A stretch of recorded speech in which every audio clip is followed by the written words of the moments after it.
Marcus got the promotion he had been chasing for 3 years.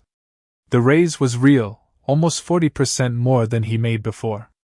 He remembers sitting in his car in the parking lot afterward, expecting to feel something enormous, relief, maybe even joy. Instead, he felt strangely calm, and a little confused, because a small voice in the back of his mind was already asking what comes next. 6 months later, Marcus was earning more money than he ever had in his life, and somehow he still felt just as tight, just as behind, just as far from the version of financial peace he had imagined when he pictured this raise. He was not being reckless. He was not buying anything obviously foolish. And yet the number in his savings account barely moved, month after month, no matter how much bigger the number on his paycheck became. This is one of the strangest tricks the mind plays on people who succeed financially, and almost nobody warns you about it before it happens to you. Making more money does not automatically make you feel like you have more. In fact, for a huge number of people, it does the opposite. It quietly resets what enough even means, so completely that the feeling of enough always seems to sit just a little further ahead, no matter how far you actually walk. Here is why earning more never feels like enough. Psychologists have a name for what happened to Marcus, and it is called hedonic adaptation. It describes how quickly the human brain adjusts to a new baseline, good or bad, until the new normal simply becomes normal. A car accident survivor often returns to roughly their original level of happiness within a year. A lottery winner, famously, often does too. The brain is not built to register a permanent upgrade. It is built to notice change, and once the change stops being new, the brain stops noticing it at all. The same exact mechanism applies to income. The first month of a raise feels incredible, because the brain is comparing it to the old baseline. But within a few months, the new income becomes the new baseline, and the brain, doing exactly what it evolved to do, starts scanning for the next gap between what Marcus has and what would feel like an improvement. The raise did not fail to make him happier. It succeeded perfectly, and then simply got absorbed, the way every raise eventually does, into a new definition of normal that no longer feels like enough either. This is the part almost nobody explains clearly. Enough is not a fixed number sitting somewhere out in the world, waiting to be reached. Enough is a moving target generated by the brain's own comparison system, and every time income rises to meet it, the target quietly moves again. Here is where the trap gets specific, and it explains where all that extra money actually goes. Researchers who study spending behavior call it lifestyle creep, the slow, almost invisible upgrade of everything around a person's life as their income rises. It rarely looks like one big reckless purchase. It looks like a slightly nicer apartment that felt reasonable given the new salary. It looks like a car payment that upgraded because the old car suddenly felt beneath the new job title. It looks like a subscription here, a delivery app there, a slightly more expensive grocery basket, dinners out that used to be occasional treats becoming a normal Tuesday. None of these decisions feel irresponsible in the moment. Each one is small, and each one is easy to justify given how much more Marcus is earning now. But lifestyle creep does not ask permission all at once. It arrives in dozens of tiny individually reasonable upgrades that, added together, consume almost the entire raise before a person even notices it happening. Marcus did not spend his extra income on anything he would call irresponsible. He simply upgraded, quietly and gradually, every corner of a life that used to run on less, until the new income was fully absorbed by a new version of normal that cost exactly as much as it earned. There is a second force working against Marcus, and it has nothing to do with what he buys and everything to do with who he compares himself to. Social comparison theory has shown for decades that people judge their own situation not against some absolute standard, but against the people around them. And here is the part that makes income especially cruel. As income rises, the reference group tends to rise with it. A person earning an entry-level salary compares themselves to peers at a similar level. A person newly promoted starts spending more time around people who are further along, senior colleagues, other successful friends, an entirely different social circle where the new income no longer looks impressive at all, it looks merely adequate, or in some rooms, even modest. Marcus's 40% raise felt enormous compared to his old paycheck. It felt completely unremarkable compared to the people he now found himself around at his new level. The comparison group reset itself automatically the moment his life changed, and once it reset, the raise that once felt life-changing simply blended into a new baseline where everyone around him was earning roughly the same, or more. There is a cost that specifically increases with income, and it hides inside something people rarely think to blame: the growing willingness to pay for convenience. When money is tight, time gets spent instead of money. People cook instead of ordering out, drive themselves instead of hailing a ride, spend an extra hour comparing prices instead of clicking the first option that appears. As income rises, that trade quietly reverses. Time starts to feel more valuable than money, and every inconvenience starts to feel like something worth paying to remove. Grocery delivery instead of a trip to the store. A ride instead of public transit. Paying to skip a line. Paying to save an afternoon. Paying to avoid a mildly annoying task that a past version of the same person would have simply done themselves. Each of these trades is completely rational on its own. None of them is the problem individually. But collectively, convenience becomes an entire category of spending that scales up automatically with income, invisibly, because it never feels like indulgence, it feels like efficiency. Marcus never sat down and decided to spend more on convenience. He simply started saying yes to it, one small charge at a time, exactly the way lifestyle creep works everywhere else in a rising income. There is a subtler mechanism sitting underneath the convenience tax, and it changes how expensive things actually feel, not just what a person chooses to buy. Behavioral economists call it anchoring, the tendency to judge whether a price feels reasonable by comparing it to a reference point already sitting in the mind, rather than by any absolute measure of cost. Before the raise, Marcus's reference point for an ordinary lunch, a taxi ride, a night out, was calibrated to his old paycheck, and prices above that reference point registered clearly as expensive. After the raise, his brain quietly recalibrated that reference point upward, almost immediately, so that prices which would have felt notable a year earlier now barely register as spending at all. A $20 lunch does not feel like a $20 decision anymore. It feels like nothing, background noise, because the anchor shifted the moment the income did. This is part of why higher earners often struggle to explain where their money went even when they can remember every individual purchase.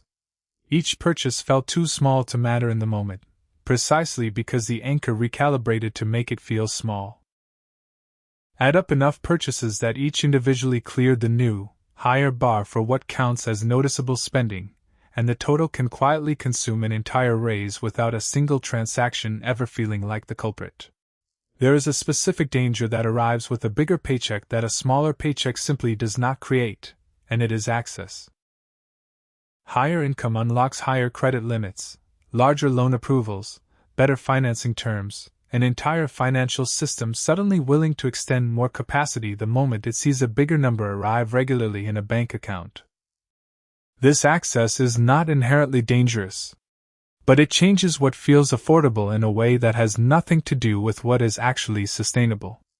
A car that would have been rejected as unaffordable at the old salary becomes approved at the new one. A larger apartment that would have required a cosigner suddenly qualifies on income alone. The financial system does not ask whether Marcus wants to build savings, it simply calculates whether he can service the debt, and at his new income, the answer to almost everything becomes yes. This is how a raise can quietly increase financial pressure instead of reducing it. Not because Marcus is worse with money than before, but because the entire menu of things he is now approved for got dramatically larger the moment his income rose, and approval very easily gets mistaken for readiness. There is a psychological cost hiding underneath all of this that has nothing to do with logic at all, and it shows up specifically after a promotion or a raise. New responsibility, longer hours, higher stakes, and higher stress tend to arrive at the exact same moment as higher income, and spending is one of the fastest, most accessible ways the brain has learned to regulate stress in the short term. A bigger paycheck comes with a built-in justification for this loop that a smaller paycheck never provided. I earned this. I deserve this. I am working harder than ever, so this treat is fair. Each individual purchase, framed this way, feels completely reasonable, sometimes even healthy, a form of self-care after a difficult week. But the underlying stress driving the spending rarely gets addressed by the spending itself. It gets temporarily numbed, and then it returns, and the treat that worked last time has to get slightly bigger to produce the same relief this time. Marcus was not just earning more. He was working harder to earn it, and the spending was quietly doing double duty, both enjoying the new income and managing the pressure that came bundled with it. There is one more force at work, and it is the most uncomfortable one to name honestly, because it involves other people's eyes rather than a person's own needs. A portion of the spending that rises with income has very little to do with personal enjoyment, and quite a lot to do with signaling. A nicer car does not just feel nice to drive, it communicates something to colleagues, neighbors, old classmates. A bigger apartment is not just more comfortable, it announces, without a word, that things are going well. Economists have long studied this pattern under names like conspicuous consumption, spending whose primary value comes from being seen rather than simply being used. The trouble is that status spending is a race with no finish line, because status is always relative to whoever is nearby, and the moment a person's circle shifts upward, as Marcus's did, the signaling threshold shifts right along with it. A car that would have impressed his old coworkers barely registers with his new ones. The spending required to feel like things are going well keeps climbing, not because Marcus needs more to be comfortable, but because the room he is standing in keeps getting more expensive around him. There is a deeper psychological force underneath almost everything described so far, and it explains why knowing all of this rarely changes behavior on its own. Behavioral economists describe it as a conflict between two versions of the same person, the present self who wants comfort and reward right now, and the future self who would benefit from restraint, and the present self almost always wins, because the future self is not in the room to argue back. This shows up specifically at the moment a raise arrives. In the abstract, weeks before the money lands, almost everyone genuinely intends to save the difference. The plan feels obvious and easy to commit to, because the person making the plan is the future self, calm, rational, thinking in terms of long-term goals. But the moment the money actually appears in an account, the present self takes over the decision-making, and the present self is comparing the new number not to some abstract savings goal, but to every immediate want sitting right there, a nicer meal, a small upgrade, a purchase that has been quietly on a list for months. This is why Marcus, and nearly everyone else who has ever received a raise, can sincerely intend to save it and still end up spending almost all of it. It is not a failure of willpower in the way people usually blame themselves for. It is a structural mismatch between the self that makes the plan and the self that actually holds the money, and without some system built in advance to bind the two together, the present self will keep winning that argument every single time a new number lands in the account. Some of this may already sound familiar, and it is worth naming the signs plainly, because most people on this treadmill do not notice it until they stop and look back. It shows up as a raise that gets absorbed within a few months without a single memorable purchase to explain where it went. It shows up as a nagging feeling of falling behind financially even while objectively earning more than ever before. It shows up as comparing a current salary not to what it once was, but only to whoever nearby seems to be doing better. It shows up as a growing list of subscriptions, upgrades, and conveniences that each felt individually reasonable and collectively add up to an amount nobody ever consciously approved. And it shows up as spending that spikes specifically after a stressful week, followed by a quiet, familiar feeling of not quite knowing where the money went. None of these signs mean something has gone wrong with a person's character. They mean the same psychological mechanisms that shape almost everyone's relationship with money have been running quietly in the background, unmanaged, exactly the way they run for nearly everyone who has ever gotten a raise and still felt broke.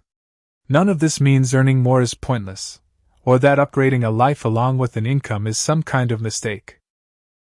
It means the upgrade happens automatically by default, and automatic is exactly what allows it to consume the entire benefit of a raise without anyone deciding that on purpose. The fix starts with making the automatic parts visible. Before a raise arrives, deciding in advance what portion of it will actually change a person's life, savings, debt payoff, a genuine goal, and treating that portion as already spent before the new money even lands, the same way a bill gets paid before it becomes discretionary income. This single move works because it removes the decision from the present self entirely. If the money is automatically redirected the moment it arrives, before it ever sits visibly in a checking account waiting to be compared against a growing list of wants, the future self effectively gets to make the decision on the present self's behalf, permanently, without needing to win the argument fresh every single month. It continues with noticing the comparison group doing the quiet work in the background, and asking honestly whether a purchase is solving an actual problem or simply responding to a room that has gotten more expensive. This requires a specific kind of honesty that is uncomfortable at first, pausing before a purchase long enough to ask, would I still want this exact thing if the people around me right now were the people I used to spend time with a year ago? Often the answer reveals that the want was never really about the object at all. It was about matching a shifting baseline that nobody ever consciously chose to adopt. And it means separating the spending that regulates stress from the stress itself, because no amount of convenience or status spending will ever resolve pressure that was never about money to begin with. A stressful week calls for actual rest, or a real conversation about workload, or a boundary that addresses the source of the pressure directly. Spending can feel like relief for an afternoon, but it quietly teaches the brain to reach for a purchase every time discomfort shows up, which only guarantees that the next stressful week will come with its own price tag attached, on top of whatever caused the stress in the first place. Marcus eventually noticed the pattern, not because his income stopped rising, but because he finally sat down and traced exactly where 6 months of raises had actually gone. Almost none of it went toward anything he could point to and say, that mattered. Most of it had simply dissolved into a slightly nicer version of a life that felt exactly as tight as the one before it. He did not blame himself for it once he understood the mechanism, because none of it had been driven by carelessness. It had been driven by a set of psychological defaults that operate on almost everyone the same way, quietly, in the background, regardless of how disciplined a person believes themselves to be. What changed was not his income. It was the decision to stop leaving the definition of enough entirely up to a brain that will always, by default, redraw that line the moment it gets close. He built a small system instead, a fixed portion of every future raise redirected before it ever reached a place where the present self could negotiate with it, and slowly, the gap between what he earned and what he actually kept began to close, not because the treadmill stopped existing, but because he finally stopped standing on it without knowing it was there. That is the real reason earning more never feels like enough on its own. The mind does not register income. It registers change, and then it quietly resets around whatever changed, moving the finish line forward every single time a person gets close enough to see it. The raise was never actually the problem, and it was never actually the solution either. The only thing that ever closes the gap is deciding, deliberately, before the next raise arrives, exactly what enough is going to mean this time, instead of leaving the mind free to decide that automatically all over again.